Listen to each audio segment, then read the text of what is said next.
আসসালামু আলাইকুম প্রিয় গাইস, আজকের ভিডিওটি হলো আপনি কিভাবে এটিএম বুথ থেকে আপনার কার্ড দিয়ে টাকা বের করবেন।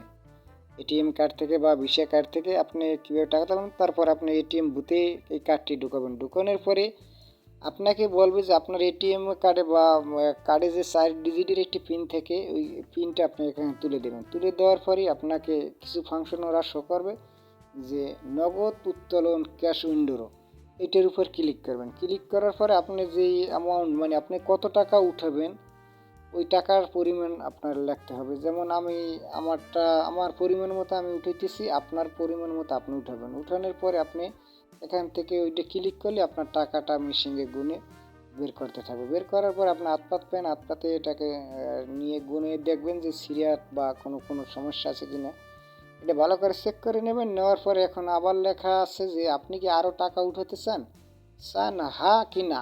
কিন্তু আমি না আর করবো না, উঠাবো না, এই জন্য আপনি তারপর আপনার কার্ডটা অটো বের করে দেবে এইভাবে।